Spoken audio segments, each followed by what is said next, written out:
Seal Cannon here from Fiction Atlas Press, bringing you another Indie Connection. This week, I'm going to be telling you about books you might like if you enjoy Terry Brooks' Shannara series. The first book I have for you is Benjamin Ashwood by A.C. Cobble. Life is simple in Ben's village until an unexpected attack brings the arrival of exciting strangers. Before he understands what is happening, the strangers have recruited his sister to go with them on an adventure. Ben leaves with them to ensure her safety. Soon they venture into a more dangerous world than he ever imagined. Mages, demons, thieves, and assassins are just a few of the perils they will face on an epic journey to a city shrouded in myth and legend. The second book I have for you is by the lovely L.F. Oake, and it's called The Lost Voice, and this is book 1 of the Chronicles of Jador. The voices of Jador have been murdered. When an immortal bodyguard named Oake brings news of their deaths, Kaya Fourier is summoned to leave everyone she loves behind and assume the heavy mantle of her divine ancestor.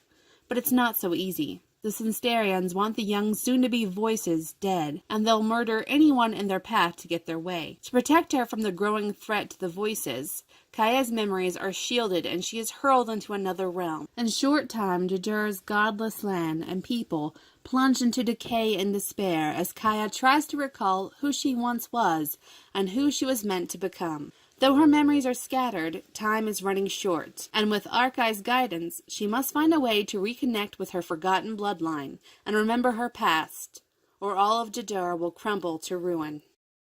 The third book I have for you is called Rift in the Deep, and that is by Janelle Garrett.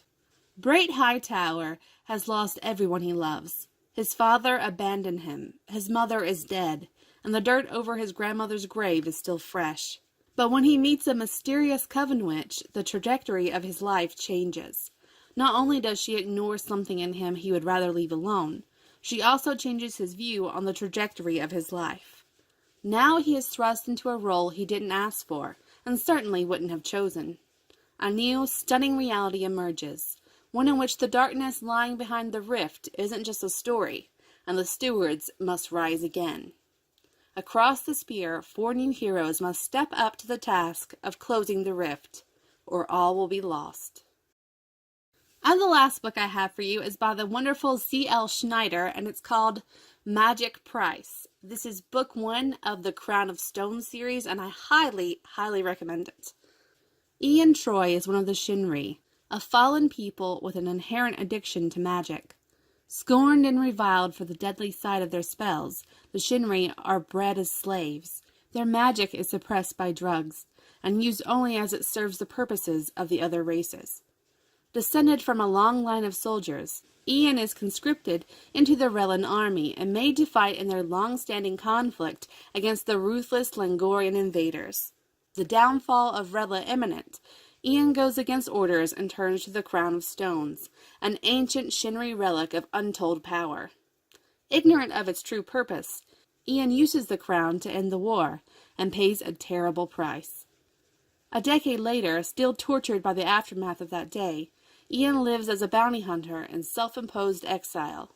Having renounced his magical heritage, he curbs his obsession with a steady stream of wine and regret. He struggles to put it all behind him, until a fateful encounter with a pretty assassin brings Ian's past crashing into the present.